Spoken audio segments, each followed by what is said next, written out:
Hare Krishna. Thank you. So మనము ఆహ్, 4వ అధ్యాయం చెప్పుకుంటున్నాము.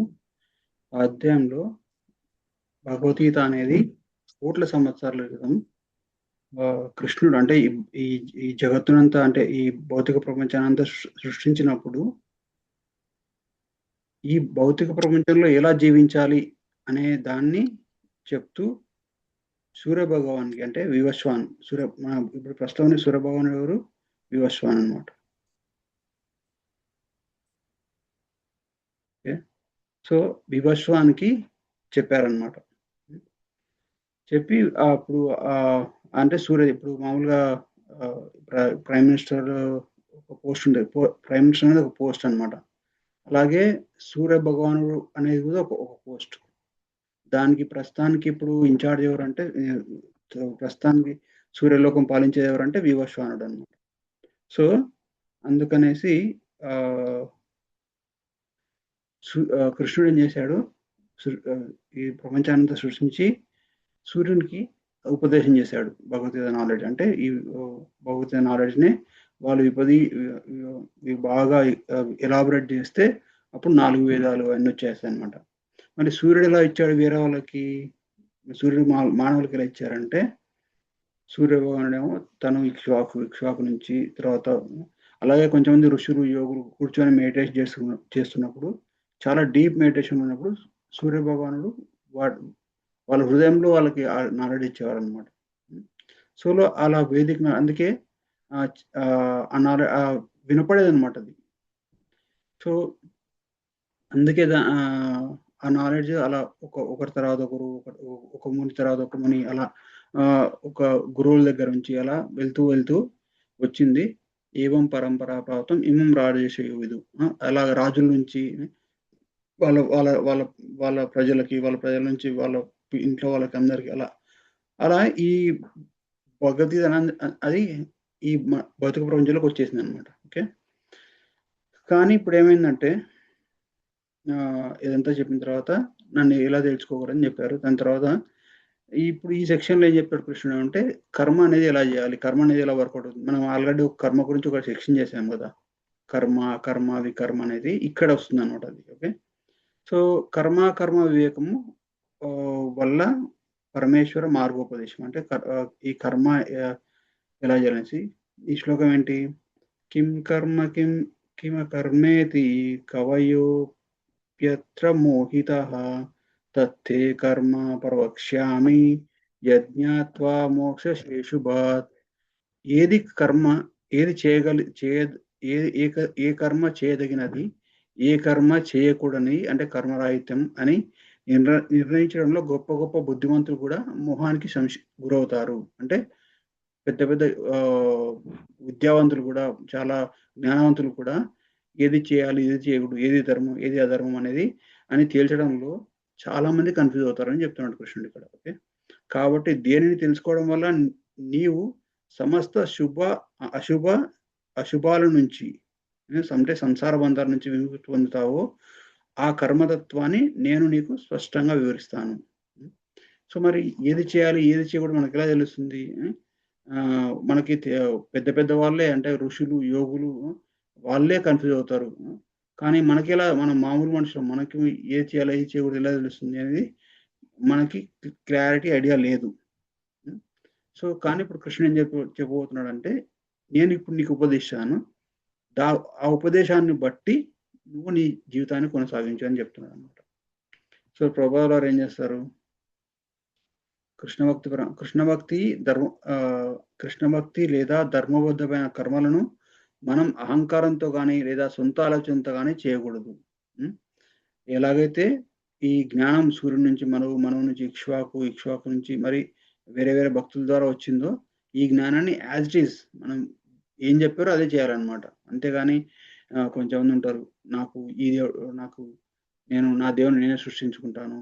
నా పద్ధతులు నావే అన్నట్లు వాళ్ళు చేస్తారనమాట. అలా చేయకూడదు. ఎప్పుడైనా గాని శాస్త్రం ప్రమాణం. సాధు, గురువు, శాస్త్ర. ఆ 3 ప్రమాణాలుగా తీసుకోవాలి.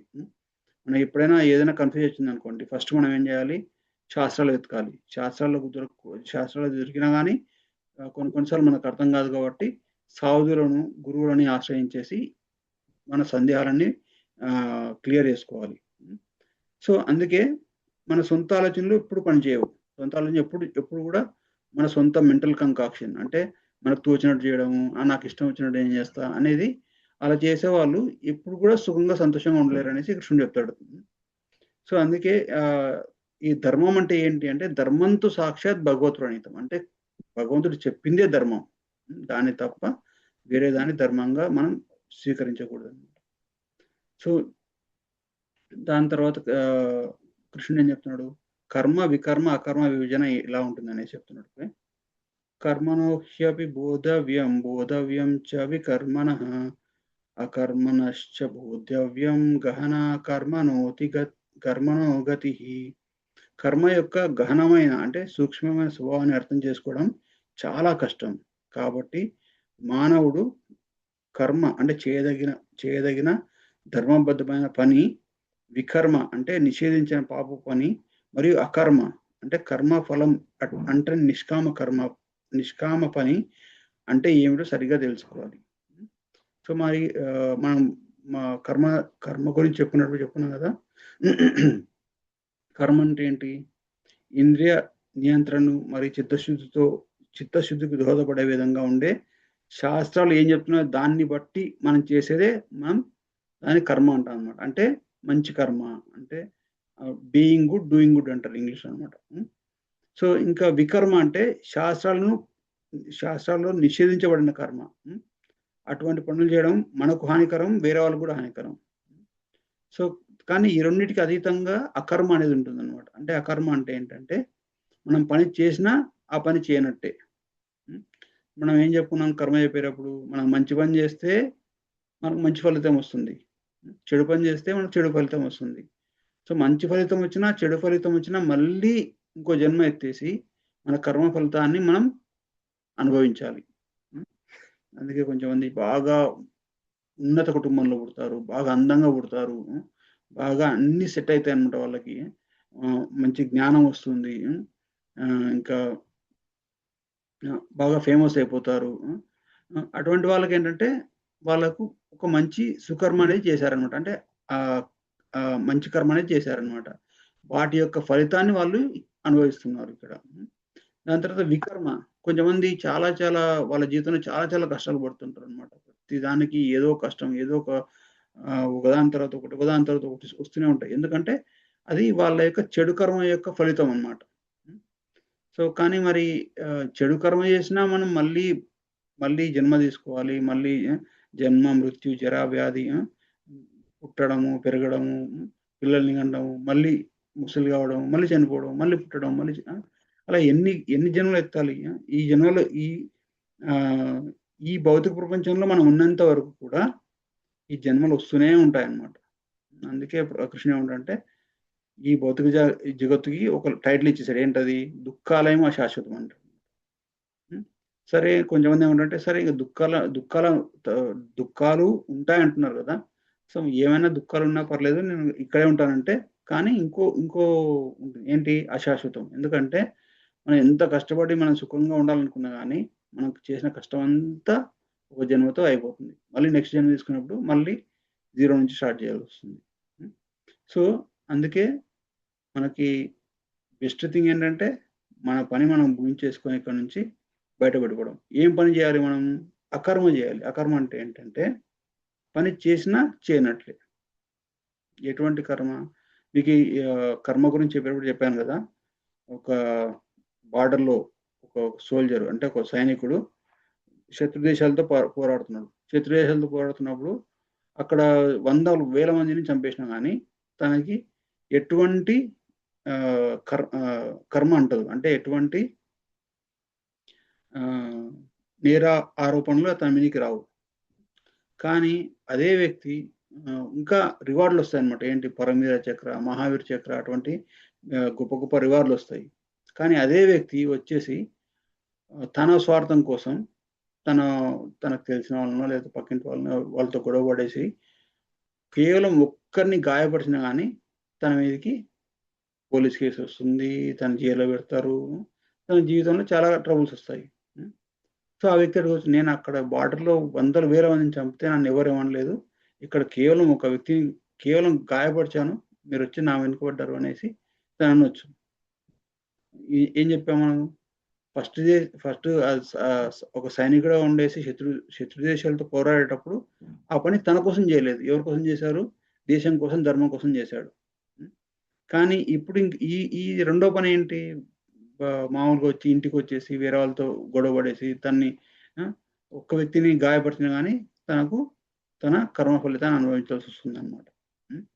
అంటే మనము మన కోసం పని జేయకూడదు. భగవంతుని కోసం ఎప్పుడైతే పని జేస్తామో, ఆ కర్మ ఫలితం మనకంటదు. దానినే అకర్మ అంటారు. ఓకే. సో, మరి ఏంటి భగవంతుని కోసం చేయాల్సిన పని? మనం చేసే రోజువారీ పనులే భగవంతుని కోసం జేయొచ్చు. ఎలా? మనం రోజు తినాలి. హ్మ్. సో, ఆ తినే ఫుడ్డు మామూలుగా ఆహ్, ఒక రైతు అనే అతను నాగలి పెట్టి దున్నేటప్పుడు లేదా విత్తనాలు వేసేటప్పుడు ఆహ్, ఊడ్చేటప్పుడు, పంట కోసేటప్పుడు చాలా చాలా హింస జరుగుతుంది. చాలా చాలా జీవులు చనిపోతాయి. హ్మ్. మనకి మామూలుగా ఆహ్, ఇంకా కొంచెంమంది నాన్ వెజిటేరియన్ తింటారు. నాన్ వెజిటేరియన్ తినడం వల్ల ఏమవుతుందంటే, అది ఆ జంతువు చనిపోయేటప్పుడు ఎంత బాధ అనుభవిస్తుందో, ఆ కర్మ ఆ పెయిన్ ఆహ్, ఆహ్, ఆ సఫరింగ్ అనేది ఉండిపోతుందనమాట. ఆ ఫుడ్‌లో. ఓకే. సో, మనం అటువంటి ఫుడ్ మనం తిన్నామనుకోండి, ఇప్పుడు మామూలుగా వెజిటేరియన్ అయినా, నాన్ వెజిటేరియన్ అయినా గానీ, దానికి కర్మ అనేది అసోసియేట్ అయి ఉంటుందనమాట. హ్మ్. సో, కానీ కర్మ కర్మ గు ఇప్పుడు మళ్ళీ తింటే మనం పాపమొస్తుందంటున్నారు గదా! మరి ఆహ్, నేను ఎలా బతకాలంటే, ఏం జేయాలంటే, మనం చేసింది భగవంతునికి అర్పించేసి, ఆ అర్పించిన దాన్ని ప్రసాదంగా తీసుకుంటే మనకి తినడం వల్ల ఎటువంటి కర్మ అంటదు. ఎందుకంటే, నేను నా కోసం జేయట్లేదు. ఫస్ట్ నేను భగవంతుడి కోసం జేస్తున్నాను.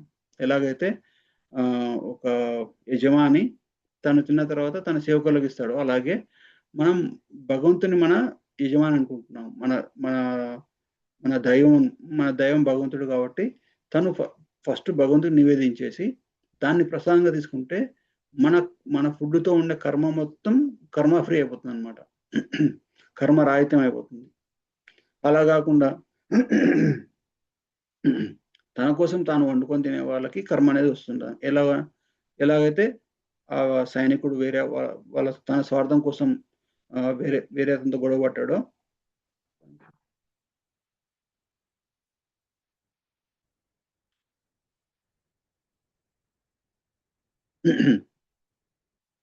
ఆ రిజల్ట్ ఆ రిజల్ట్ అనేది వచ్చింది. తను అనుభవించాల్సొచ్చింది. అలా మనం మన కోసం చేసిన ప్రతి పని కూడా దాని కర్మ మనమే అనుభవించాల్సొస్తుంది. కానీ భగవంతుని కోసం చేసే ప్రతి పని కూడా మనం కర్మ కర్మ నుంచి విముక్తులు పొందుతామనమాట. సో,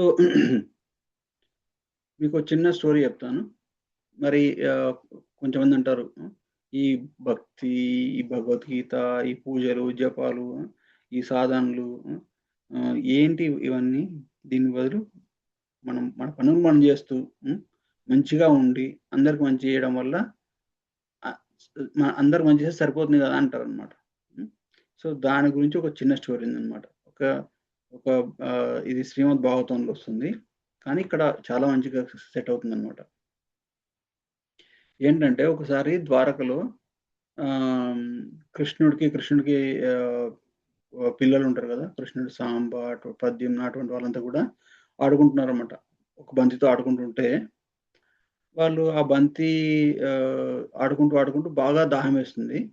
ఇంగ బంతిని ఆహ్, ఆహ్, విసిరినప్పుడు అదెళ్లి ఒక బావిలో పడుతుందన్నమాట. లోతు బావిలో పడుతుంది. ఆ బావిలో నీళ్లుండవు, ఏముండవన్నమాట. సరే, అరే బంతి తెచ్చుకుందామని ఎళ్ళేసి చూస్తే ఆహ్, ఆ బావిలో ఒక పెద్ద ఏమంటారు ఊసరవిల్లి అంటారనమాట. చెమ్ షెమెలియన్ అంటారనమాట ఇంగ్లీష్‌లో. పెద్ద ఊసరవిల్లి ఉంటదనమాట. అది ఎంత పెద్దగుంటుందంటే వీళ్ళంతా అయ్యో! ఇక్కడ ఈ జంతువు దాంట్లో బావిలో పడి సఫర్ అవుతుంది గదా! దీన్ని బయటికి రాద్దాం అనేసి తాళ్ళేసి లాగి లాగి ఎంత లాగినా గాని అది బయటికి రాలేకుంటదనమాట. సో, ఫైనల్‌గా ఏం చేస్తారంటే వీళ్ళంతా పిల్లలంతా ఎళ్ళేసి కృష్ణుని దగ్గర చెప్తారు. ఆహ్, కృష్ణుడు మామూలుగా వాళ్ళ తండ్రి కాబట్టి, నాన్న ఇక్కడ బావిలో పెద్ద ఏమైంది ఊసరవిల్లు ఉంది. నేను దాన్ని బయటికి లాగాలని ట్రై చేసినా గానీ అది రాలేకుంటుంది బయటికి అనేసి చెప్తాడనమాట. అంటే అప్పుడు కృష్ణుడు వచ్చేసేసి తన ఎడమ చేత్తోటి దాన్ని పట్టి బయటికి పడేస్తాడనమాట. బయటికి పారేస్తే ఎప్పుడైతే కృష్ణుడు దాన్ని టచ్ చేశాడో అది వెంటనే ఏమవుతుందంటే ఒక ఒక మంచి రాజుగా మారిపోతుందనమాట. ఒక మంచి దివ్య పురుషుడిగా మారిపోతుందనమాట. అయితే కృష్ణుడికి అంతా తెలుసు. ఎవరు ఈ వ్యక్తి? ఎందుకు ఇట్లున్నాడు? ఎందుకు ఈ ఈ జన్మెత్తాడు అనేసి కృష్ణుడికి బాగా తెలుసు. కానీ వాళ్ళ పిల్లల కోసం వాళ్ళ పిల్లలకు ఒక లెసన్ అంటే ఒక పాఠం నేర్పించడానికి ఏం చేశాడంటే, "నువ్వు ఎవరు? ఇక్కడెందుకున్నావు? ఏమైంది నీకు? నీ స్టోరీ ఏంటి చెప్పు" అంటాడనమాట. అంటే అప్పుడు రాజు ఏమంటాడంటే, "నా పేరు మహారాజ్ నృగ." నృగ అంటే మీరు వినే ఉంటారు నా పేరు. ఎందుకంటే నేను ఎందుకు ఫేమస్ అంటే దానాలు చేయడంలో ఫేమస్. పుణ్యకార్యాలు చేయడంలో ఫేమస్. నేను చేసిన నేను నా జీవితం అంతా కూడా పుణ్యకార్యాలు చేస్తూ గడిపాను. హ్మ్. బావిల్లో ఇచ్చాను, గోదానాలు ఇచ్చాను, భూదానాలు ఇచ్చాను, అన్నదానాలు చేశాను. ఇంకా ఎవరు ఏదడిగితే కాదనకుండా అందరికి దానాలు చేస్తూ వచ్చాను నా జీవితం అంతా. హ్మ్. ఆహ్, కానీ ఆ దానాలు చేయడంలో ఒక్క చిన్న మిస్టేక్ జరిగింది. ఏం జరిగింది? నేను ఒక బ్రాహ్మణునికి ఒక ఆవు ఇచ్చాననమాట. ఒక ఆవిస్తే ఆ ఆవు ఒక ఆవుని దానంగా ఇచ్చాడు. ఆవు తప్పించుకొనొచ్చేసి మళ్ళీ నా మందలో చేరింది. నా మందలో చేరితే నా పని వాళ్ళు దాన్ని చూసుకోకుండా మళ్ళీ దాన్ని ఇంకో నా దగ్గరికి తీసుకొస్తే నేను దాన్ని ఇంకో బ్రాహ్మణునికి దానం ఇచ్చాను. ఈ రెండో బ్రాహ్మణుడు వెళ్ళేటప్పుడు మొదటి బ్రాహ్మణుడు గుర్తుపట్టేసేసి ఇది నా ఆవు అనేసేసి వచ్చాడనమాట. సో, వాళ్ళిద్దరి మధ్య వాగ్వివాదం జరిగేసి వాళ్ళు ఫైనల్లీ నా దగ్గరికి పంచాయతీకొచ్చినప్పుడు ఏమన్నారంటే, "రాజా మీరు నాకిచ్చారు గదా! ఈ ఆవును మళ్ళీ వేరే వాళ్ళకి దానం ఎలా ఇస్తారు?" అనేసి మొదటి బ్రాహ్మణుడు అడిగాడనమాట. అడిగితే నేను అయ్యో! ఏదో పొరపాటయిపోయింది. నేను ఈ ఆవును మీకిచ్చి ఉంటే సో, మీరు ఈ ఆవును వదిలేయండి. నేను మీకి 10,000 ఆవులిస్తాను దీనికి బదులుగా అని చెప్తాడనమాట. అయితే ఫస్ట్ బ్రాహ్మణుడు ఏమంటాడంటే, "నాకు 10,000 ఆవులొద్దు. నా ఆవు నాకిప్పించండి." ఎందుకంటే బ్రాహ్మణులు ఎందుకంటే వాళ్ళకి ఆశ ఉండదనమాట. మామూలుగా ఇది మంచి డీల్ గదా! హ్మ్. ఒక ఆవుకి 10,000 ఆవులొస్తున్నాయంటే, సరే ఇచ్చేసేయండి. నాకు 10,000 ఆవులు ఇవ్వండి అంటారనమాట. కానీ ఒక బ్రాహ్మణుడికి ఎట్లుంటాడంటే, తను ఎంత మినిమమ్‌గా అంటే ఎంత తక్కువలో తక్కువ తన జీవితాన్ని కొనసాగించడానికి ట్రై చేస్తాడనమాట. హ్మ్. ఇది నాకివ్వబడిన సొత్తు గాబట్టి, ఇప్పుడు నా సొత్తును మీరు వేరే వాళ్ళకివ్వడం వల్ల బ్రాహ్మణుని యొక్క సొత్తుని అపహరించిన ఫలితం వస్తుంది అని చెప్తాడనమాట. దానికి నేను గూడా ఏం చేయలేను. మీరు నా ఆవును నాకు ఇప్పియగలిగితే అది మంచిది. లేకపోతే మీకు ఆ ఫలితం వస్తుందనమాట. అయితే రెండో బ్రాహ్మణుడి దగ్గరికేసి, "అయ్యా! మీరు ఈ ఆవును వదిలేసేయండి. మీకీ 10,000 ఆవులు ఇస్తానంటాడనమాట." నాకు కూడా అదే సేము. నేను గూడా నేను గూడా బ్రాహ్మణ్ణే. ఇప్పుడు ఇది నా సొత్తు అయిపోయింది కాబట్టి, మీరు నా సొత్తుని వేరే వాళ్ళకి దానం చేస్తే మీకు కూడా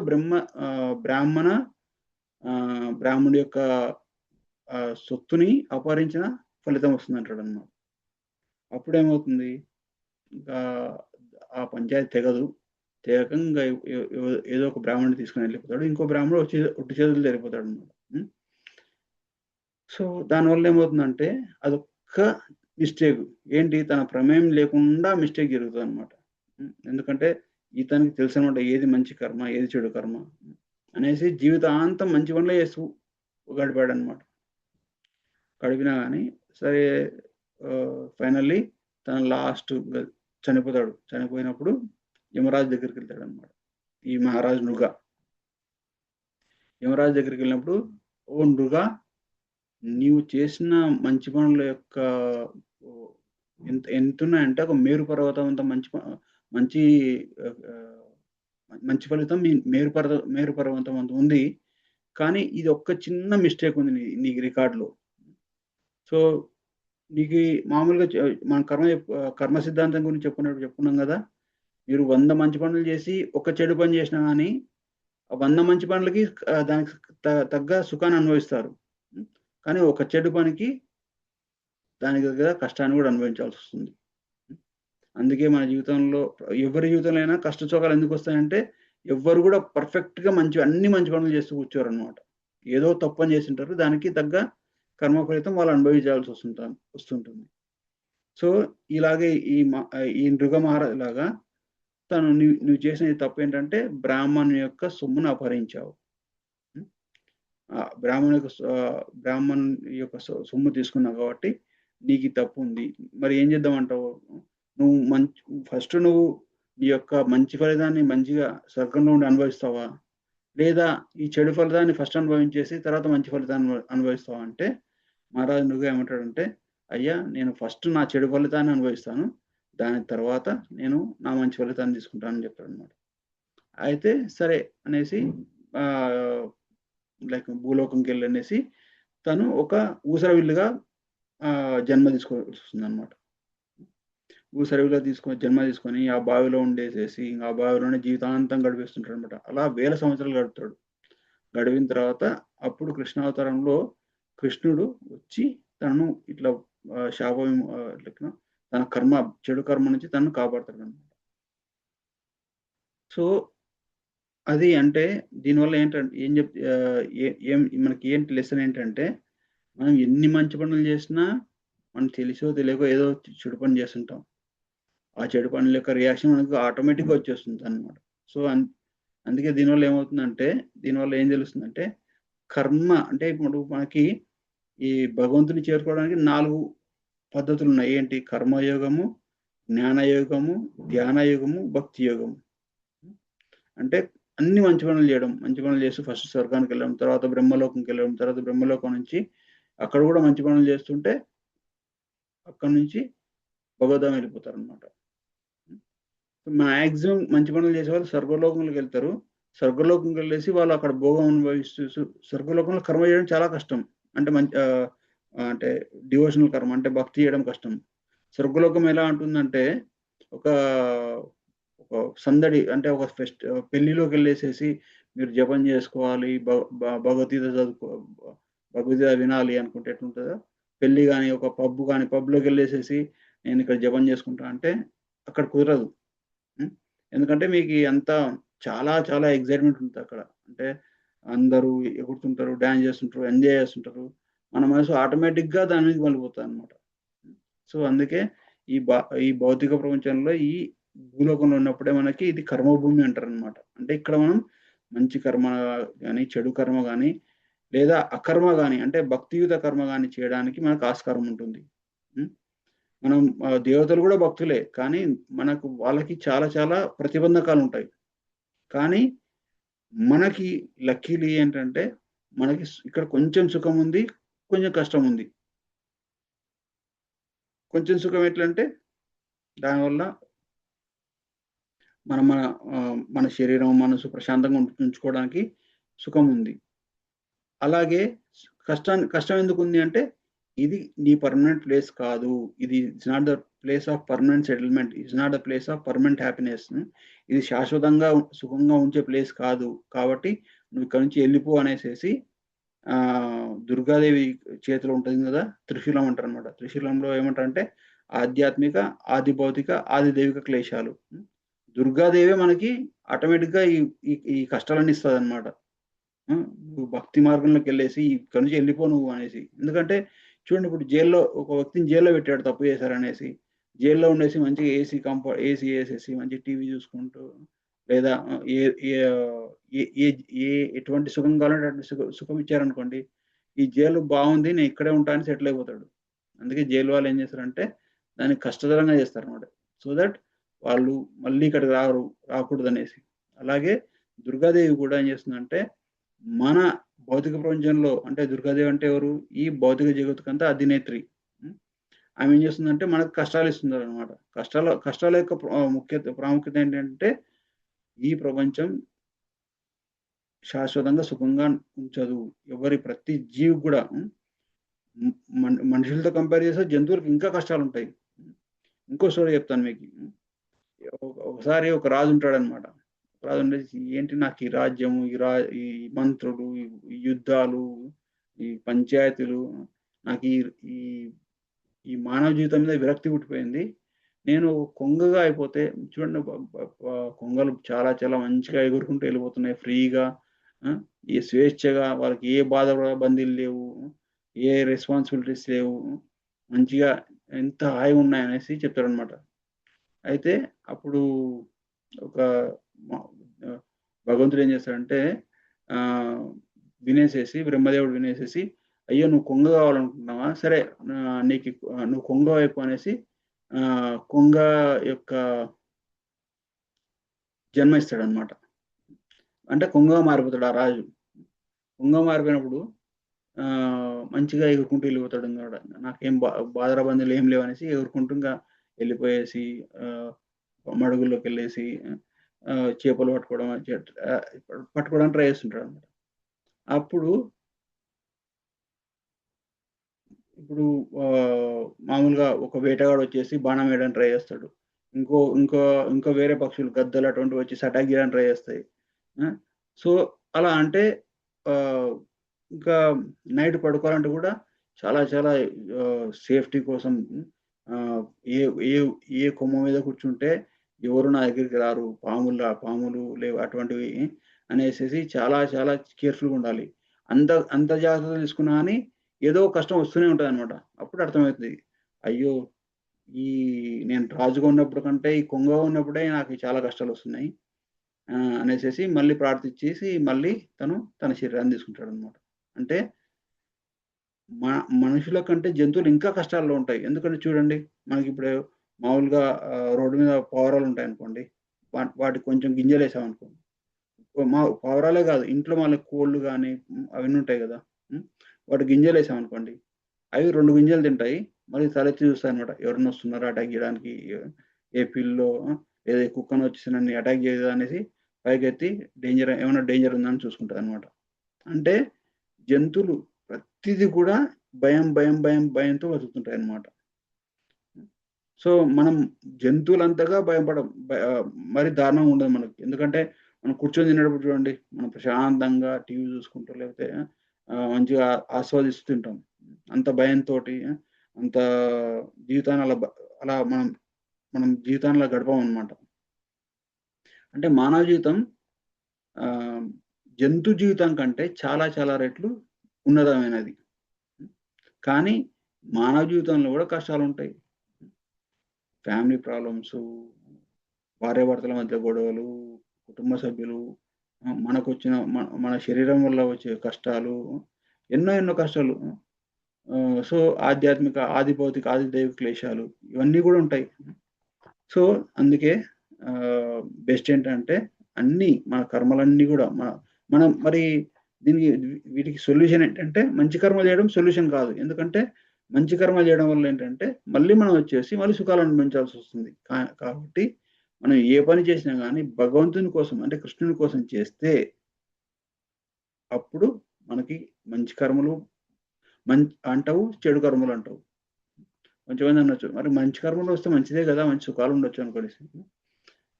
ఆహ్, అది మంచిది కాదు. శాస్త్రాలు ఏం చెప్తాయంటే మంచి కర్మలు ఒక బంగారు సంకెళ్ళు లాంటివన్నమాట. చెడు కర్మలు ఇనుప సంకెళ్ళు లాంటివి. 2 సంకెళ్ళే. 2 మనల్ని పట్టి బంధించి ఇక్కడే పడేస్తాయి. అందుకనేసి మనం బంగారు సంకెళ్ళొద్దు, ఇనుప సంకెళ్ళొద్దు. మాకసలు ఈ జైలు జీవితమే వద్దనేసి వాళ్ళు మోక్ష స్థితికి వెళ్ళిపోవాలి.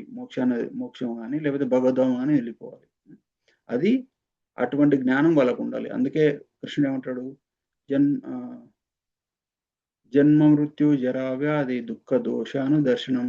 ఎవరైతే జన్మ, మృత్యు, జరా, వ్యాధి జన్మ అంటే పుట్టడము, పెరగడము, ఇంకా జన్మ, మృత్యు పుట్టడము, చనిపోవడము.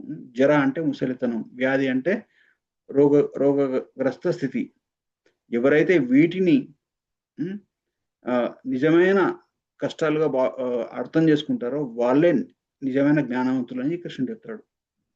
అలా గాకుండా ఆహ్, ఆఫ్‌కోర్స్ ఇవి మెయిన్ బేసిక్ ఆహ్, బేసిక్ సఫరింగ్స్, బేసిక్ కష్టాలు.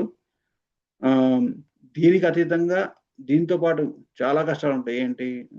ఈ డివోర్స్‌లు, భార్యాభర్తల మధ్య గొడవలు, పిల్లలతో ఆహ్ పిల్లల యొక్క లైఫ్ సెటిల్ చేయాలి, జాబులు, ఫైనాన్షియల్ క్రైసిస్, అప్పులు, ఇవన్నీ కూడా అడిషనల్. కానీ ఎప్పుడైతే మనం ఈ వాటిని మెయిన్‌గా ఈ 4 ఉన్నాయి కదా! జన్మ, మృత్యు, జర, వ్యాధి, వాటిని మెయిన్ ప్రాబ్లమ్స్ సాధించేసి వాటి నుంచి బయటపడడానికి మనం భక్తి మార్గం చేస్తామో, అప్పుడు మనం ఎప్పుడైతే భక్తి మార్గం స్టార్ట్ చేస్తామో, అప్పుడు మనం కర్మ ఆధీనంలో ఉండామనమాట. మన కర్మ ఆధీనం మన కర్మ మనల్ని ఎఫెక్ట్ చేయదు.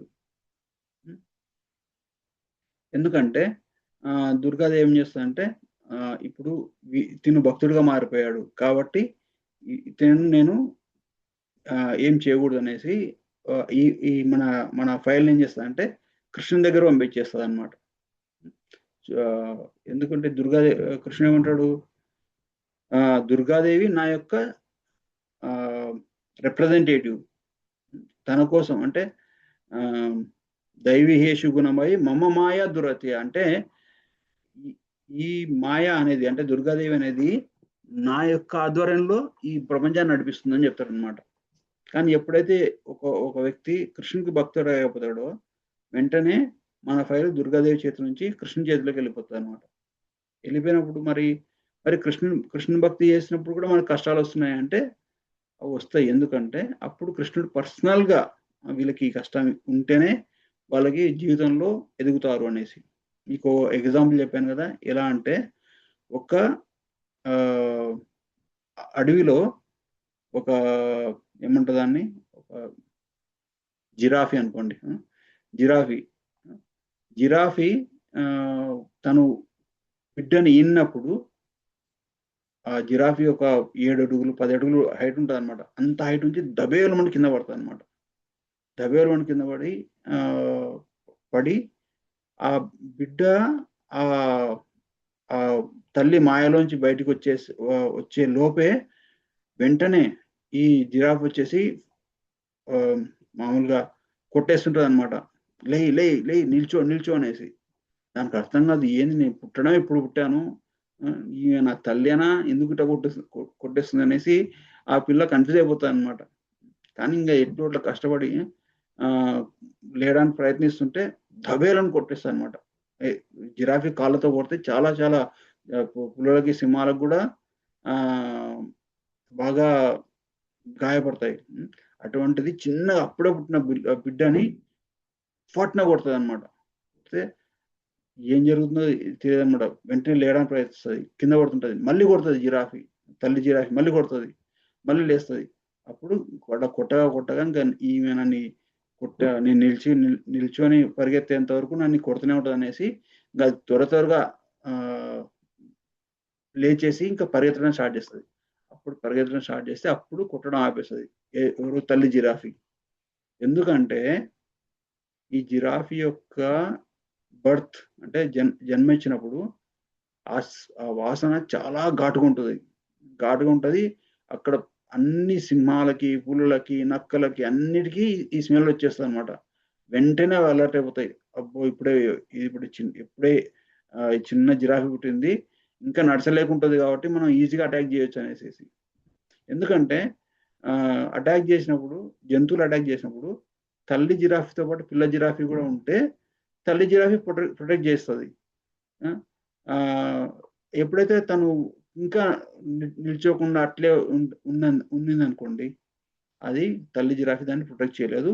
ఏదో జంతువు వచ్చేసి తన్ని చంపేస్తది. అలాగే కృష్ణుడు కూడా మన జీవితంలో కొన్ని కష్టాలు ఇస్తాడు. ఆ కష్టాలు ఎందుకు ఇస్తాడు? ఆ కష్టాలు ఇవ్వకుంటే మనం ఇంక మంచి లైఫ్ బాగుంది. మంచి జాబు, మంచి ఫ్యామిలీ లైఫు, అంతా ఇంట్లో వాళ్ళు బాగున్నారు, పిల్లలు బాగున్నారు.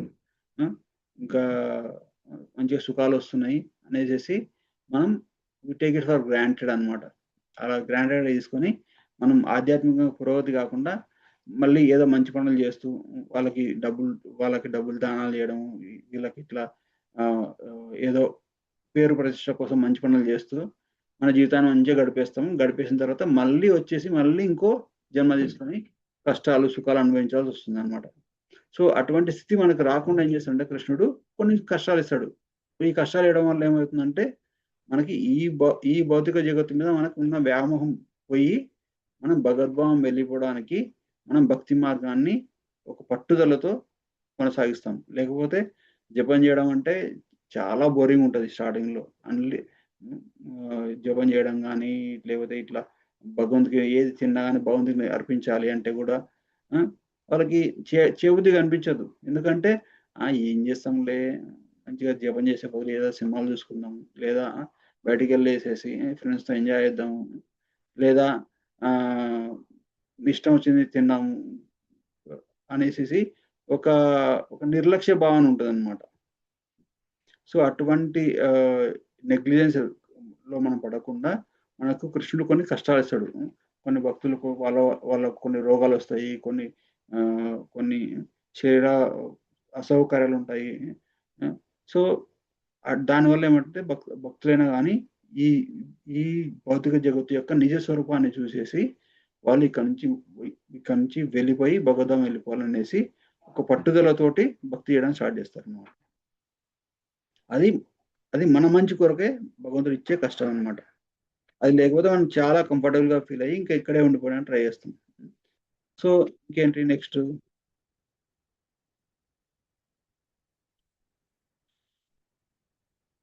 ఎవరైతే కర్మయందు ఎవరైతే కర్మయందు అకర్మను పని చేస్తూ కూడా అంటే ఈ వర్డ్స్ రీసెర్చ్ చేయలేదు కదా! కర్మణ్యకర్మ యః పశ్యేత్ కర్మణి చ కర్మ కర్మ యః స బుద్ధిమానుష్యేష్ సబుద్ధి సబుద్ధిమాన్ మనుష్యేషు సయుక్త కృత్స్న కర్మకృత్.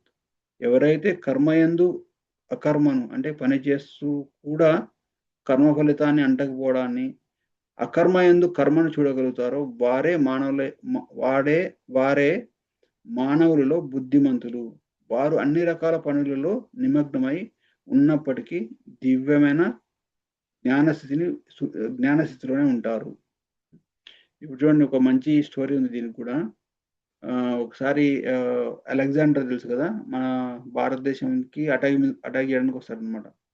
అయితే అలెగ్జాండర్ ఇట్లా ఈ జైత్రయాత్రకి బయలుదేరే ముందు వాళ్ళ యొక్క గురువైన సాక్రటీసో చెప్తాడనమాట. "నువ్వు భారతదేశానికి వెళ్తున్నావు గదా! భారతదేశంలో చాలామంది గురువులు, సాధువులుంటారు. నీకు వీలైతే ఒక సాధువుని తీసుకొని రా అక్కడి నుంచి ఇక్కడికి" అని చెప్తారనమాట. నువ్వు భారతదేశం వెళ్ళినప్పుడు ఎళ్లి ఆహ్, ఆహ్, బంగారం, వెండి అటువంటివి తీసుకొచ్చినా అని అవి వేస్ట్ అవి ఎక్కడైనా దొరుకుతాయి. కానీ అక్కడ దొరికే సాధువుల యొక్క జ్ఞానం చాలా ఉత్తమం ఉంటది. సో, నువ్వు అటువంటి ఒక సాధువుని తీసుకురా అక్కడి నుంచి అని చెప్తాడనమాట. సరే నేను ఇంత దూరం వచ్చాను గదా! అక్కడ అలెగ్జాండర్ మన భారతదేశం వచ్చినప్పుడు యుద్ధం ఓడిపోతాడనమాట. యుద్ధం ఓడిపోయి ఇంకా సరే నాకు ఈ భారతదేశంలో వెళ్ళడం ఇష్టం లేక వెనక్కెళ్ళిపోదాం అని డిసైడ్ చేస్తాడు. వెనక్కెళ్ళిపోదాం డిసైడ్ చేసిన తర్వాత ఏమైతుంది, మా గురువుగారు చెప్పారు గదా! భారతదేశం నుంచి ఒక సాధువుని తీసుకురా అనేసి ఆహ్, తన సైనికుల్ని పంపిస్తాడనమాట. మీరెక్కడైనా ఎళ్ళేసి ఎవరైనా సాధువుని తీసుకొని రండి అంటారనమాట. అయితే సైనికులెళ్ళేసి ఆహ్, చూస్తారనమాట. చూస్తే ఒక గుహలో కూర్చొని ఒక సాధువు తపస్సు చేసుకుంటూ ఉంటాడనమాట. తపస్సు చేసుకుంటూ ఉంటే ఆహ్, స సైనికులొస్తారనమాట. "ఏయ్! నిన్నే పిలిచేది. అక్కడ అలెగ్జాండర్ పిలుస్తున్నారు పదా" అంటే, "ఎవరు అలెగ్జాండరు?" నాకు నేనే అందరికంటే బాసు. అలెగ్జాండరు తన్నే నా దగ్గర రమ్మని చెప్పని తననే నా దగ్గర రమ్మని చెప్పు అని చెప్తాడనమాట. హ్మ్. అదే అలెగ్జాండర్ ఎవరో తెలుసా నీకి? అలెగ్జాండర్ అంటే ఏంటి ఒక పెద్ద కాంకరర్ అంటే ఈ ఒక ఒక మంచి చాలా యుద్ధాలు చేశాడు. చాలా ఆహ్, రాజ్యాలున్నాయి తనకి. ఒక చక్రవర్తి. తనను నువ్వు నీ దగ్గర రమ్మంటావా అంటే యెస్. తను ఎంత పెద్ద చక్రవర్తి అయినా నా నా యొక్క సేవకుడే అంటాడనమాట. హ్మ్. అయితే వీళ్ళు సరే ఈయనతో ఎందుకు గొడవ అనేసేసి ఎళ్లి అలెగ్జాండర్‌కి చెప్తారనమాట. అలెగ్జాండర్ మేమిక్కడ ఒక ఒక సాధువుని చూసాము. ఆ సాధువుకెళ్ళేసి రమ్మంటే నిన్నే తన దగ్గర రమ్మంటున్నాడు. ఆహ్, నువ్వే తన సేవకుడివంట అని చెప్తున్నాడు అని చెప్తాడనమాట. అంటే నేను తన సేవకుడేంటి అనేసి అలెగ్జాండర్‌కి ఒక రకమైన కోపమొస్తదనమాట. కోపమొచ్చేసి నీకెంత ధైర్యము నేను పిలిస్తే అలెగ్జాండర్ వస్తాడనమాట. ఆ గుహకొస్తాడు. గుహకొచ్చేసి ఆ సాధువుతో అంటాడనమాట. నీకెంత ధైర్యము, నేను పిలిస్తే నువ్వు రావా? నేను తలుచుకుంటే నేను ఇక్కడే చంపగలను తెలుసా అంటాడనమాట. అది కరెక్టే కదా! నేను చెప్పిన దాంట్లో తప్పేముందనమాట. నువ్వేం నువ్వు త నువ్వేం చెప్పావు? నేను నీ సేవకుడనని చెప్పావు. నేను నీ సేవకుడిని కాదే. నేను ఎన్నో రాజ్యాలు జయించిన చక్రవర్తిని. ఒక చక్రవర్తిని నన్ను నీ సేవకునిగా ఎలా చెప్పగలవు అని చెప్తాడనమాట. నేనేం చేశాను? నువ్వు నా మీద అరుస్తున్నావు. నేను నీ మీద అరిచానా? అ అడగలేదు. అంటే నాలో ఉన్న కామము, క్రోధము, లోభము, మోహం, మదం, మత్సరం అవన్నీ నా కంట్రోల్‌లో ఉన్నాయి. అంటే అవన్నీ నాకు బానిసలయ్యే ఉన్నాయి. సో, దానికి నువ్విప్పుడు నువ్వు అడుస్తున్నావు. ఇంత కోపంగా ఉన్నావు గదా! అంటే కోపం నిన్ను కంట్రోల్ చేస్తుంది. హ్మ్. నేను నా కోపాన్ని నేను కంట్రోల్ చేసుకున్నాను. కానీ ఆ కోపం నిన్ను కంట్రోల్ చేస్తుంది. అంటే యూ ఆర్ ద నే నేను కోపానికి నేను బాసుని. నువ్వు నీ కోపం నీకు బాసు. అంటే నువ్వు నా దాసానుదాసునివి అనేసి చెప్తాడన్నమాట. అప్పుడు అలెగ్జాండర్‌కి అర్థమైపోద్ది. అయ్యో! ఇతను చాలా జ్ఞానవంతుడు అనేసి దానికి నమస్కారం చేసేసి ఎళ్ళిపోతాడన్నమాట. అంటే ఒక భక్తుడిని చూసినప్పుడు గాని కొంచెంమంది ఏమంటారంటే వీళ్ళంతా టైమ్ వేస్ట్ చేస్తున్నారు. ఏం పనులు చేస్తారు. ఆహ్, ఏది భగవద్గీత భగవద్గీత చెప్తారు. ఎప్పుడు ఒకటే మంత్రాన్ని పట్టుకొని హరే కృష్ణ, హరే కృష్ణ అని చెప్పుకుంటూ కూర్చుంటారు. అంత టైమ్ వేస్ట్ దానివల్ల ఎవరికీ ఏం ఉపయోగం ఉండదు.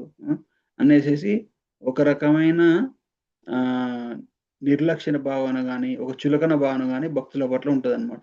కానీ ఇక్కడ కృష్ణ ఏమంటాడంటే అలా ఏ పని చేయని వాళ్ళు కూడా ఎంతో గొప్ప పని చేస్తున్నారు.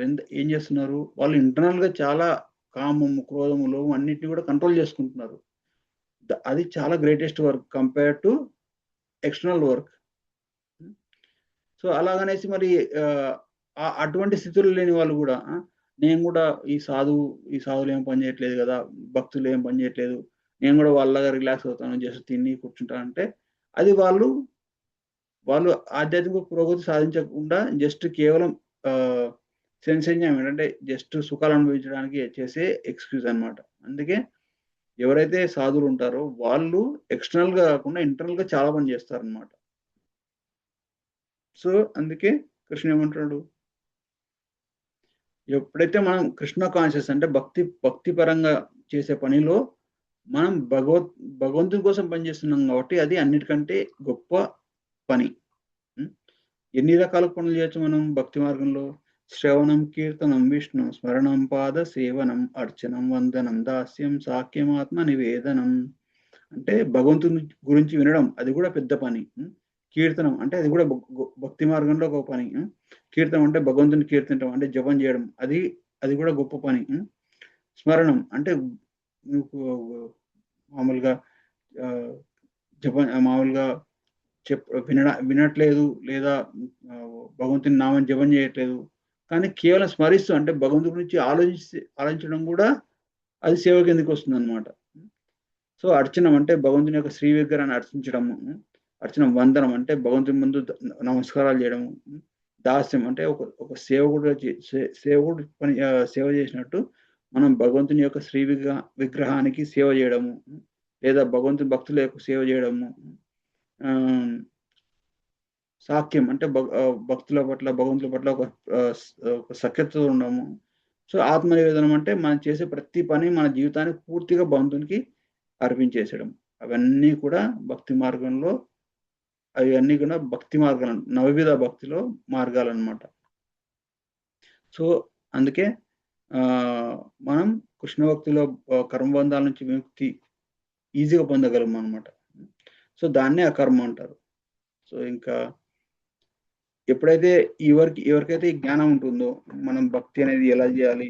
మనం చేసే పనిని మనం భగవంతుడు అంటే కృష్ణుని కోసం చేస్తే మన యొక్క కర్మఫలం ఉండదు అనేసి ఎవరికైతే ఆ జ్ఞానం ఉంటుందో, వాళ్ళు ప్రతి ప్రయత్నము ఇంద్రియ సుఖాల కోసం, కోరికల కోసం కాకుండా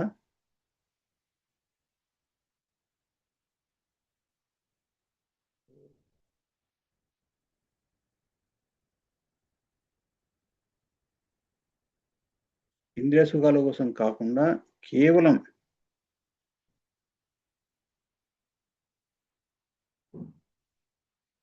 కేవలం భగవంతుని సేవ మాత్రం చేస్తే వాళ్ళు ఎవరి ప్రతి ప్రయత్నం ఇంద్రియ సుఖాల కోసం స్వార్థ కోరికలు లేకుండా ఉంటుందో అతడు పరిపూర్ణ జ్ఞానంలో ఉంటాడని ఎవరో ఆహ్, రాస్తున్నారు.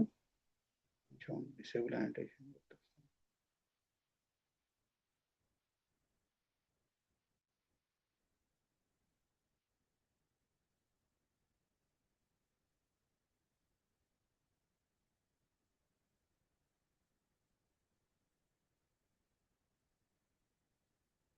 ఎవరు రాస్తున్నారు? Somebody is writing it. Okay.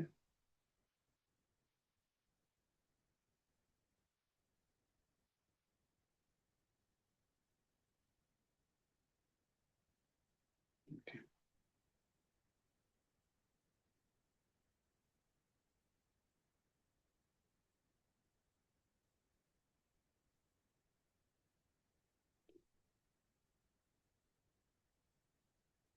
Okay.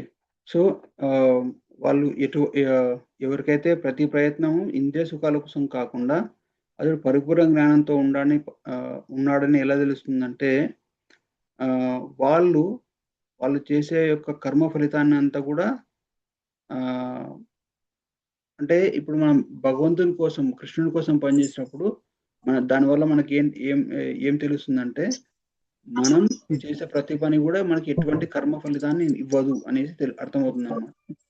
అదెట్లా అంటే, ఇప్పుడు మామూలుగా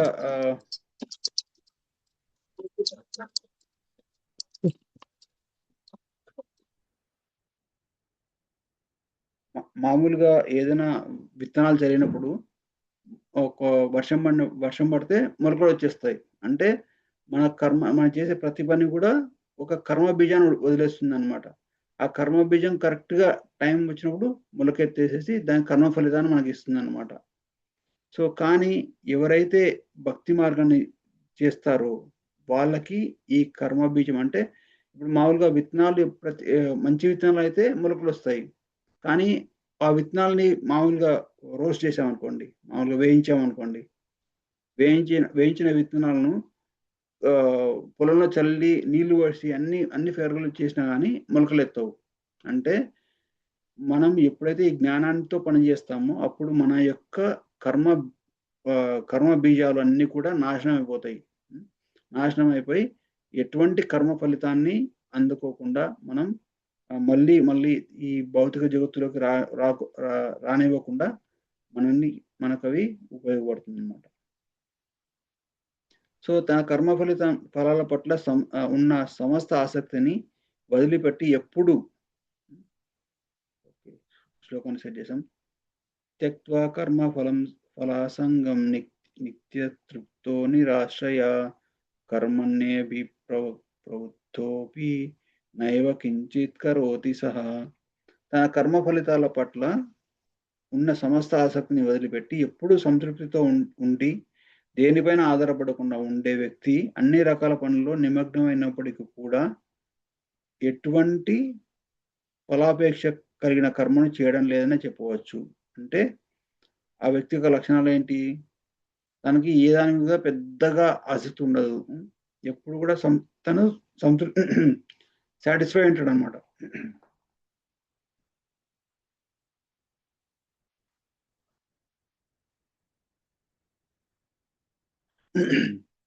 తను తనకున్న దాంట్లో తను తృప్తి పడతాడనమాట. ఎవరికైతే సంతృప్తి అనేది ఉంటుందో వాళ్ళకి ఎటువంటి ఇంకా బాధలు ఉండవు. దేనిపైన ఆధారపడకుండా అన్ని ఈ పరిస్థితుల్లో గూడా ఆహ్, సంతుష్టంగా అంటే ఆహ్, తృప్తితో తన జీవితాన్ని ఉండే వాళ్ళకి ఆహ్, ఈ ఈ కర్మ యొక్క ఫలితాలు అంటవు అని చెప్తున్నాననమాట. వాళ్ళెలా ఉంటారంటే మామూలుగా గాలి, గాలి వీచేటప్పుడు ఎలా ఉంటుంది? ఒక మంచి పూల తోటలోంచి వెళ్ళినప్పుడు గాలి కొంచెం సుగంధభరితంగా అవుతుంది. అదే కొంచెం చెడు ప్లేస్‌లంటే మామూలుగా మురికివాడలోకి వెళ్ళినప్పుడు కొంచెం దుర్వాసనొస్తుంది. అలాగే మంచి అడవిలోకి వెళ్ళినప్పుడు మంచి స్వచ్ఛంగా అయిపోతుంది. అలా ఎడారులోకెళ్ళినప్పుడు వేడిగా అయిపోతుంది. కానీ ఒక స్టేట్ నుంచి ఇంకో స్టేట్‌కి వెళ్ళిన తర్వాత వెంటనే తన యొక్క ప్రీవియస్ గుణం అంటే అంతకుముందు ఉండే స్థితిని వదిలేస్తుంది. అలాగే ఆ వ్యక్తి ఎవరైతే ఈ కర్మ ఫలితాల మీద ఎక్కువగా మూవ్ ఆన్ లేకుండా ఉన్న వ్యక్తి ఎలా పనిచేస్తాడంటే, నా పని నేను చేస్తున్నా అన్నట్టే చేస్తాడు. ఒక డ్యూటీ లాగా చేస్తాడనమాట. సుఖం వచ్చిందా తీసుకుంటాడు, దుఃఖం వచ్చిందా భరిస్తాడు. అలాగనేసి సుఖంతో గాని, దుఃఖంతో గాని సుఖంతో ఎక్కువగా పొంగిపోడు, దుఃఖంతో ఎక్కువ కృంగిపోడనమాట. కేవలం అలా జీవితాన్ని అంటే ఎలాగైతే ఒక మనం పడుకొనేసేసి ఆకాశాన్ని చూస్తుంటాం అనుకోండి. ఆకాశం చూస్తున్నప్పుడు ఒక పెద్ద మేఘం వచ్చేస్తుంది. కొంతసేపు ఉంటుంది. దాని తర్వాత గాలి దాన్ని తోచేస్తుంది. అలా మన జీవితంలో కూడా ఒక దేనికి కూడా చెలించిపోకుండా మన జీవితంలో కష్టాలు వచ్చినప్పుడు భరించాలి, సుఖాలు వచ్చినప్పుడు కూడా సహించాలి. కష్టాలు వచ్చినప్పుడు కూడా ఎక్కువగా పొంగిపోకూడదు, సుఖాలు వచ్చినప్పుడు ఎక్కువ కురింగిపోకూడదు అనమాట. కేవలం ఆ సుఖాలు వచ్చాయా వచ్చాయి, దుఃఖాలు వచ్చాయా వచ్చాయి. అలా we have to go through life without any like excitement. Okay, దాని తర్వాత ఏమైంది, కృష్ణ భక్తి మరి అంటే మరి ఏ పనులు చేయకూడదు, అలా ఒక రాయిలాగా ఉండిపోవాలంటే లేదు. మనం ఏం చేయాలంటే మనకున్న టైం, మనకున్న శక్తిని అంతా కూడా భగవంతుని యొక్క సేవలో వినియోగించాలి. భగవంతుని వినడం, భగవంతుని సేవ చేయడం అవన్నీ కూడా చేయొచ్చు అనమాట. సో అలా ఉండే వ్యక్తులు మాత్రమే భక్తి చేయగలరు. లేకపోతే ప్రతి చిన్నదానికి పొంగిపోవడం లేదా ఏదన్నా మంచి సుఖం వచ్చిందనుకోండి, బాగా అహంకారం వచ్చేసి బాగా నేను అనుభవించాలి అనేసి ఒక స్థితి వస్తుందో వాళ్ళు ఎటువంటి భక్తి భక్తి చేయలేరనమాట. సో అందుకే సుఖాలు వచ్చినా కానీ, దుఃఖాలు వచ్చినా కానీ వాటితో చెలించుకోకుండా కేవలం వాటిని ఒక డ్యూటీ లాగా చేస్తూ వాటిని సహిస్తూ భరిస్తూ మనకుండే టైంని, మనకుండే శక్తిని అంతా కూడా భగవంతుని యొక్క సేవలో వినియోగించాలి. సో అటువంటి వ్యక్తి ఎలా ఉంటారంటే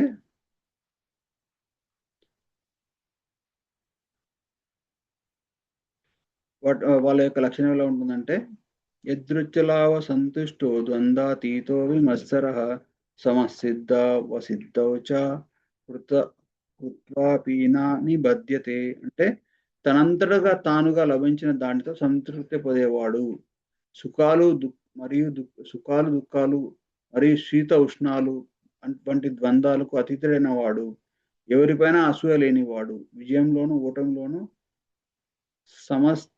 సమబుద్ధితో స్థిరంగా ఉండేవాడు, పనులు చేస్తున్నప్పటికీ ఎప్పటికీ కర్మ బంధనాల్లో చిక్కుకోడు. అంటే వాడి యొక్క లక్షణాలు ఏంటంటే ఏంటి, సుఖాలు దుఃఖాలు వచ్చినా కానీ వాటికి చెలించిపోవడం అనమాట. కేవలం ఒక సాక్షిభూతంగా మాత్రమే ఉంటాడు అనమాట. సో అంటే యదృచ్ఛ లాభ సంతుష్ట అంటే ఎక్కువగా మరీ దారుణంగా కష్టపడుకోకుండా మన జీవితంలో కొన్ని సుఖాలు వస్తాయి, కొన్ని కష్టాలు వస్తాయి, వాటిని స్వీకరిస్తూ భక్తి చేస్తూ తన జీవితాన్ని వెళ్ళజేస్తాడనమాట. సో ఇంకా నెక్స్ట్ ఏంటి, గత సంగస్య ముక్తస్య జ్ఞానవాస్థిత చేతస యజ్ఞాయాచరత కర్మ సమగ్రం ప్రవిలీయతే. త్రిగుణాలు పట్ల ఎటువంటి ఆసక్తి లేనివాడు, దివ్య జ్ఞానంలో పూర్తిగా స్థిరంగా ఉండేవాడు, భగవత్ ప్రీత్యర్థమే కర్మలు చేసేవాడికి కర్మలు వాటి ఫలితాలతో సహా పరబ్రహ్మంలో దివ్యత్వంలోనే పూర్తిగా లీనమైపోతాడు. అంటే ఒక వ్యక్తి కేవలం భక్తి అంటే కేవలం చేసే ప్రతి పనిని తినడము, పడుకోవడము, సంసారాన్ని చేయడము, లేదా జాబ్ చేయడము, సంపాదించడము అవన్నీ కూడా భగవంతుడికి సేవగా చేసేవాడు తనకి ఎటువంటి అవన్నీ కూడా భక్తిలోకే అయిపోతాయి అనమాట. అంటే ఎలాగంటే ఇప్పుడు చూడండి, మనం భగవంతునికి వండి నైవేద్యం పెట్టాలనుకోండి, కేవలం వండి నైవేద్యం పెట్టేటప్పుడు మామూలుగా భగవంతుని దగ్గరికి వెళ్ళేసేసి నైవేద్యం పెట్టేసి గంటతో నైవేద్యం పెడతాం కదా, అది మాత్రమే భక్తి కాదు. నైవేద్యం ప్రిపేర్ చేయడానికి మనం షాప్కి వెళ్ళేసేసి కొనుక్కొని తీసుకురావాలి. అది కూడా భక్తి అయిపోతుంది. షాప్కి వెళ్ళి కొనుక్కోవాలంటే డబ్బులు ఉండాలి. ఆ డబ్బు సంపాదించడం కోసం వెళ్ళి పని చేయాలి. అది కూడా భక్తి అయిపోతుంది. డబ్బు సంపాదించడం కోసం పని పని కూడా మన ఆఫీస్లో పని చేసే పని కూడా భక్తి అయిపోతుంది. మళ్ళీ మనం షాప్కి వెళ్ళి షాపింగ్ చేస్తాం, అది కూడా భక్తి అయిపోతుంది. చేసేసి నైవేద్యం పెట్టిన తర్వాత ప్రసాదంగా తీసుకునేసి వేరే వాళ్ళకి ప్రసాదాన్ని మన కుటుంబ సభ్యులు కానీ వేరే వాళ్ళకి కానీ బయట వాళ్ళకి కానీ ప్రసాదాన్ని సర్వ్ చేస్తున్నాం అంటే వడ్డిస్తాము. అంటే అది ప్రసాద వితరణ, అది కూడా భక్తి అయిపోతుంది. అంటే మనం భక్తి మార్గంలో చేసి చూడండి, ఒక చిన్న పని ఏంటి, మనం వండి భగవంతుడికి నైవేద్యం పెడుతున్నాం అంటే దానికి రిలేటెడ్గా ఉన్నవన్నీ కూడా స్పిరిచువల్ అయిపోతాయి. అంటే అవి కూడా పరబ్రహ్మంలో దివ్యత్వంగా పూర్తిగా లీనమైపోతాయి. అంటే అవన్నీ కూడా భక్తి కిందికి వస్తాయి అన్నమాట. అంటే ఒక సింపుల్, ఒక స్వల్పమప్యస్య ధర్మస్య త్రాహతో మహతో భయాత్. అంటే చేసే చిన్న పని కూడా ఎన్నో భయాల నుంచి, బంధాల నుంచి, బాధల నుంచి మనల్ని కాపాడుతుంది అన్నమాట. ఓకే, నెక్స్ట్ వర్స్ వచ్చేసి ఎలా మనం బతకాలంటే తన యొక్క స్థితి ఎలా ఉంటుందంటే బ్రహ్మార్పణం బ్రహ్మహవి బ్రహ్మాగ్నో బ్రహ్మనాహుతం బ్రహ్మైవ తేన గంతవ్యం బ్రహ్మ కర్మ సమాధిన. ఎవరైతే కృష్ణ భావనతో పరిపూర్ణంగా లీనమై ఉంటారో వారు నిశ్చలంగా ఆధ్యాత్మిక ధామాన్ని చేరుకుంటారు. ఎందుకంటే అటువంటి సమర్పణలో అర్పించేది అర్పణ ద్రవ్యము, అగ్ని అర్పించే వ్యక్తి మరియు ఆ కర్మ యొక్క అంతిమ ఫలితం అన్ని కూడా దివ్యమైన బ్రహ్మ స్వరూపాలే. అంటే భగవంతుడి కోసం ఒక చిన్న పని చేస్తే దానికి రిలేటెడ్గా ఉండే ప్రతి పని కూడా మనకి బ్రహ్మత్వాన్ని అంటే భగవతత్వాన్ని భగవతత్వం అయిపోతుంది అనమాట. అంటే సో అందుకే మనకి కుటుంబంలో ఒక్కరు భక్తులైనా కానీ వాళ్ళకి 24 తరాలు అటువైపు 24 తరాలు ఇటువైపు అందరూ కూడా ముక్తి పొందుతారు అనమాట. అంటే శుద్ధ భక్తులైతే ఎందుకు, వాళ్ళు తెలిసో తెలియకో తనకు జన్మనిచ్చారు, తనకి ఏదో సేవ చేశారు, వాళ్ళు ఏదో భక్తి మార్గంలోకి వచ్చారు ఏదో విధంగా. కాబట్టి వాళ్ళ 14 తరాలు అటు 14 తరాలు ఇటు, 14 తరాలు అనమాట. ఓకే, 14 తరాలు ముందు జనరేషన్స్, 14 తరాల తర్వాత జనరేషన్స్ అందరూ కూడా ముక్తి పొందుతారనమాట. సో ఎందుకు అంటే వాళ్ళు ఇటువంటి ఈ బ్రహ్మస్థితి పొందిన వ్యక్తితో పాటు ఉన్నారు కాబట్టి, ఆ బ్రహ్మస్థితి పొందిన వ్యక్తికి రిలేటెడ్ కాబట్టి. ఇది మనం శ్రీమద్ భాగవతంలో నరసింహదేవుడు ప్రహ్లాద్ మహారాజ్ చెప్తాడు అనమాట. అది చెప్పుకున్నప్పుడు మాకు డీటెయిల్ చెప్పుకుందాం, ఇప్పుడు టైం అయిపోయింది లేట్గా. దైవమే. సో నెక్స్ట్ వర్స్ ఏంటి,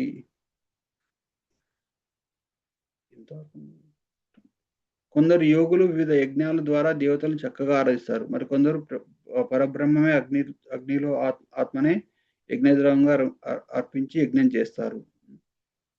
సో అంటే వివిధ రకాల మనుషులు అనమాట. అంటే ఎవరు, కొంతమంది యజ్ఞం ద్వారా వాళ్ళ కర్మను అర్పిస్తారు, దహించేస్తారు.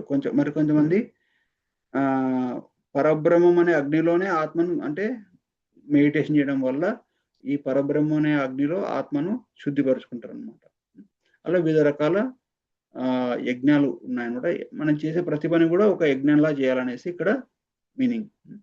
సో ఇంతటితో ఆపేద్దాం, ఇప్పటికి లేట్ అయింది. ఎవరికైనా ఏమన్నా క్వశ్చన్స్ ఉంటే అడగండి. మీకు అర్థమవుతుంది అనుకుంటా కదా? ఎస్ ప్రభు. ఎవరికైనా క్వశ్చన్స్ ఉన్నాయా? హరే కృష్ణ ప్రభుజీ, ధన్యవాద ప్రణామం ప్రభుజీ. హరే కృష్ణ. ఈరోజు చాలా బాగుంది ప్రభుజీ, క్లాస్ ఎంతో బాగుంది. కానీ ఒక చిన్న డౌట్ ప్రభుజీ, చెప్పండి. ఎక్కడన్నా బయటికి వేరే వాళ్ళ ఇంటికి ప్రసాదం తీసుకుని పోయినా, మనం ఎక్కడైనా ఏమన్నా పెళ్లిళ్ళకి అట్లా పోయినా కూడా ప్రసాదం తీసుకోవాలంటే ఎట్లా ప్రభుజీ? తీసుకోవాలంటే ఇప్పుడు అది మామూలుగా ఇస్కాన్ వాళ్ళకి అదొక ప్రాబ్లం ఉంది అనమాట. అందుకే వాళ్ళు కేవలం ప్రసాదమే తీసుకుంటారు కాబట్టి వాళ్ళు ఎక్కడికైనా బయటికి వెళ్ళినప్పుడు వాళ్ళకి ఏంటంటే వాళ్ళకి చెప్పాలి, మాకు ఈ రెస్ట్రిక్షన్ ఉంది, మీరు ఏది చేసినా కానీ ఫస్ట్ భగవంతుని సమర్పించి ఏది చేయాలనేసి వాళ్ళకి చెప్పి అప్పుడు వాళ్ళతోటే నైవేద్యం పెట్టించేసి దాన్ని ప్రసాదంగా తీసుకోవచ్చు వాళ్ళు ఒప్పుకుంటే. లేదు ఇంకా వాళ్ళు వాళ్ళు అంత మనకంత రిలేషన్ లేదు వాళ్ళతో అంటే జస్ట్ ఇంకా బేసిక్గా అంటే లైక్ ఫ్రూట్స్ అంటే ఏదైనా పళ్ళు కానీ అటువంటివి తీసుకునేసేసి మనం మనసులోనే లైక్ లేదా ఏదైనా పిక్చర్ ఉంటే మనమే ఆఫర్ అక్కడ భగవంతునికి అర్పించేసి దాన్ని తీసుకోవడం బెటర్. లేదు ఇంకా మరి ఇంకా మరీ తప్పని పరిస్థితులు అంటే ఇంకా ఇంకా అంటే ఇంకా కొన్నిసార్లు ఎట్లుంటుందంటే హెల్త్ మరీ క్షీణించేసి అట్లా అంటే ఇంకా తప్పని పరిస్థితి అంటే ఇంకేం చేయాలంటే అది అది బెటర్ మాత్రం. మామూలుగా అయితే డివోటీస్ ఏం చేస్తారంటే ఫ్రూట్స్ తీసుకునేసేసి పళ్ళు కట్ చేసేసి భగవంతునికి ఆఫర్ చేసేసి ఆ పళ్ళు పళ్ళు తినేస్తారు అనమాట. సో వాళ్ళకి చెప్పాలన్నమాట, మేము ఇది నాకు ఇట్లా నియమం పాటిస్తున్నాము అనేసేసి. సో అది అంటే ప్రభుజీ బాగా సీరియస్. ప్రసాదంలో ప్రభుజీ ప్రసాదంలో ఎల్లిపాయలు కానీ ఉల్లి కానీ వేస్తే ప్రసాదం కాదా ప్రభుజీ? మామూలుగా అయితే మనం భగవంతునికి అర్పించేదన్నీ కూడా సత్వగుణంలో ఉండాలన్నమాట. ఈ ఎల్లిపాయలు ఉల్లిగడ్డలు ఏంటంటే అవి రజో తమో గుణాల కిందకి వస్తాయి అన్నమాట. అవి రజో తమో గుణాలు ఎక్కువ ప్రేరేపిస్తాయి, అందుకనేసి దాన్ని అవాయిడ్ చేయమని చెప్తారనమాట. సో అది మామూలుగా ఇస్కాన్లో అందరు పాటిస్తారు. ఫస్ట్ అంటే ఇప్పుడు మరీ తప్పని పరిస్థితులు అయితే ఓకే, ఎప్పుడో ఒకసారి కాబట్టి, కానీ అది కూడా ఎంత వీలైనంతగా అవాయిడ్ చేయండి. లేదు మీరు చెప్పండి, ఇది ఒక్కరోజు మేము మామూలుగా ఎప్పుడైనా ఏదైనా రిలేటివ్స్ ఇంటికి వెళ్ళినప్పుడు మేము 2 రోజులు కొంచెం ఎల్లిపాయలు వీళ్ళు లేకుండా లేకపోతే సపరేట్ చేయండి అనేసి చేసుకోండి, చేస్తాము. ఎందుకంటే భగవంతుడికి అర్పించేది సత్వగుణంలో ఉండాలి. ఎల్లిపాయలు అనేది తమో గుణంలో కిందికి వస్తాయి, అండ్ ఉల్లిపాయలు అనేవి రజోగుణ కిందికి వస్తాయి అన్నమాట. అది మన ఆచార్యులు చెప్పారు, అది మనం పాటిస్తాం అనమాట. అంతే. మరి కొంచెమంది అంటారు అది ఎల్లిపాయలు ఉల్లిగడ్డలకి వల్ల ఎంత ఎంత హెల్త్ బెనిఫిట్స్ ఉన్నాయో తెలుసా మీకు అంటే అంటారు. అవి మనకు అనవసరం, మనకేంటి మన గురువులు ఏం చెప్పారో దాన్ని పాటిస్తాం అంతే.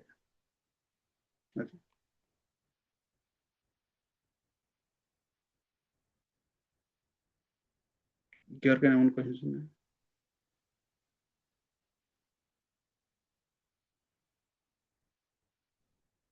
ఓకే, అంటే గ్రంథరాజ్ శ్రీమద్ భగవద్గీత కీ జై, సిల్వరపాద్ కీ జై, అనంతకోటి వైష్ణవ కీ జై. సో నేను చెప్పాను అంటే మరీ స్ట్రిక్ట్గా అంటే దాన్ని పట్టుకోకండి. అంటే మనం ఎంత అంటే మరీ వేరే వాళ్ళు వీళ్ళు కృష్ణ భక్తి తీసుకున్నారు కాబట్టి ఇంక ఇట్లా అయిపోయారు అనేసి ఒక నెగిటివ్ ఫీలింగ్ వెళ్ళకోకుండా, మరీ హైలైట్ అవ్వకుండా, దానివల్ల మన బంధుత్వాలు అవన్నీ పాడవకుండా, అంటే పెద్ద సీరియస్ మ్యాటర్ కాదు ఎల్లిపాయలు అంటే. సీరియస్ అంటే భగవంతుడికి అర్పించాలి కాబట్టి. సో చూడండి, చూసి ఎక్కువగా అంటే దానివల్ల మన రిలేషన్ పాడవకూడదు కదా. కేవలం చిన్న భక్తి మార్గం తీసుకున్నారు కాబట్టి మనం లేదు మీ ఇంట్లో తినము అనేసి కాకుండా వాళ్ళకి అర్థమయ్యేటట్టు చెప్పాలి. అర్థం చేసుకునే వాళ్ళకి ఒకవేళ అర్థం చేసుకునే స్థితిలో లేకుంటే మనం భగవంతునికి క్షమాపణలు చెప్పుకునేసేసి మనం can do the needful. Okay, తినమని అయితే నేను చెప్పడం మామూలుగా అయితే ఇంకా ఏది చేయాలో మనకు తెలుసు కాబట్టి తీసుకున్నాం. ఓకే,